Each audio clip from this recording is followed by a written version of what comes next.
Berikut ini sejumlah alasan penjabat Gubernur DKI Jakarta. Heru Budi Hartono tidak memakai tim gubernur untuk percepatan pembangunan TGUPP, warisan Anies Baswedan. Sebelumnya, selama Anies Baswedan menjabat Gubernur DKI Jakarta selama 5 tahun dibanti oleh TGUPP, anggaran untuk tim ini tak sedikit, yakni mencapai 79,3 miliar rupiah selama periode tersebut dengan rincian besaran anggaran per tahun berbeda. Heru rencananya mengoptimalkan organisasi perangkat daerah, OPD, asisten dan tenaga ahli daripada menggunakan TGUPP. Menurut Heru, TGUPP bagus, tapi tidak akan dipakai selama dirinya menjabat Gubernur DKI Jakarta. TGUPP, semua bagus, tetapi saya ingin memaksimalkan dinas-dinas yang ada, mungkin diperkuat asisten, ada tenaga ahli, asisten ahli, kata Heru seperti dikutip dari Antara, Senin, tanggal 17 Oktober tahun 2022. Selain alasan tersebut, DPRD DKI juga tidak mengalokasikan anggaran untuk TGUPP setelah Anies Baswedan lengser sejak tanggal 16 Oktober tahun 2022. Politisi PDIP dana untuk TGUPP era Anies Baswedan.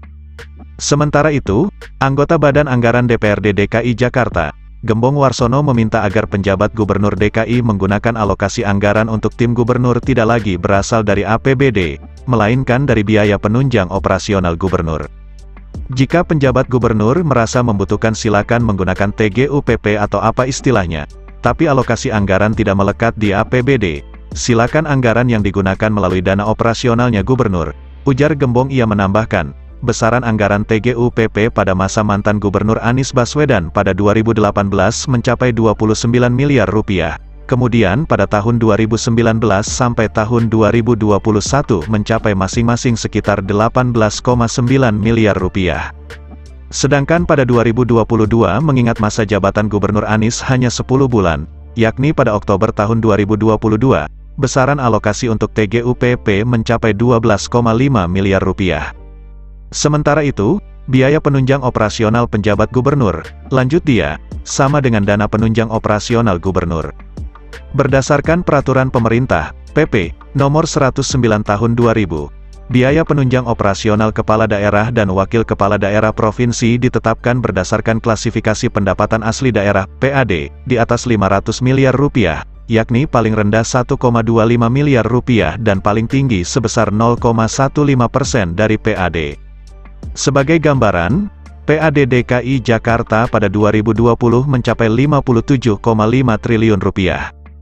Jika asumsi biaya penunjang operasional kepala daerah dan wakil kepala daerah yang digunakan adalah maksimal 0,15%, maka dalam 1 tahun mencapai 86,2 miliar rupiah atau per bulan mencapai 7,18 miliar rupiah.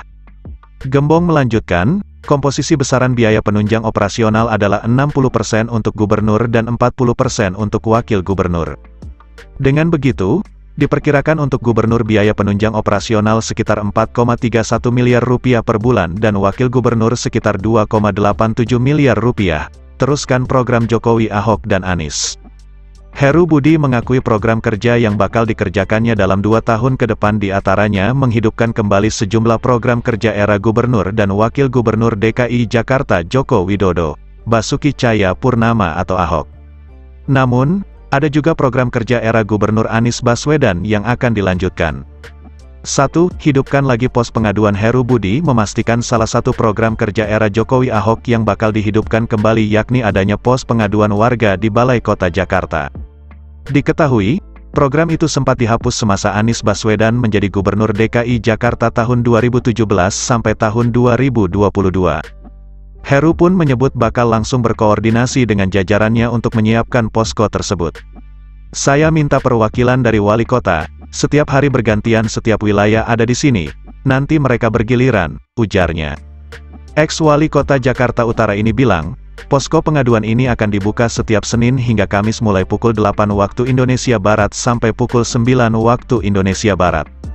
2. TGUPP bakal dibubarkan. Heru seperti akan mengganti abis kepemimpinan Anies Baswedan di DKI dengan mengisyaratkan akan menghapus tim gubernur untuk percepatan pembangunan, TGUPP.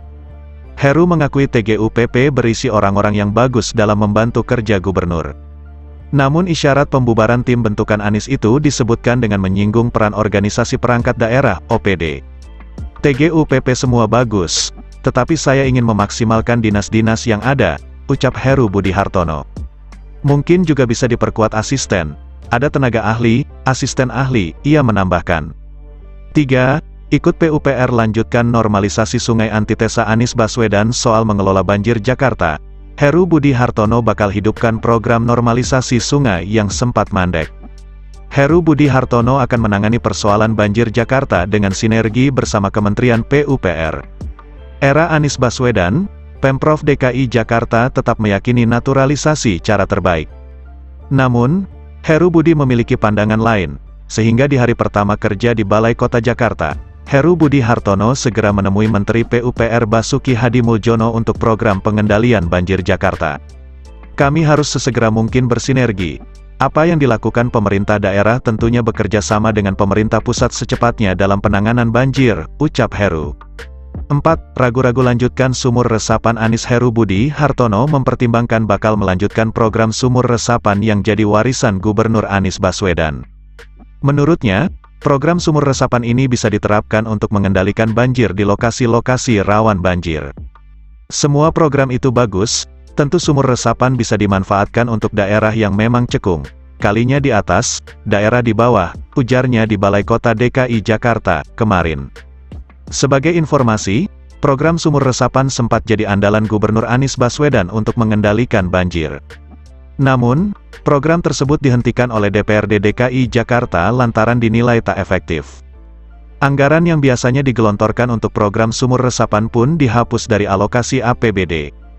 Terkait anggaran sumur resapan yang sudah dihapus, Heru mengatakan bakal berkoordinasi dengan DPRD DKI agar program tersebut bisa dijalankan lagi.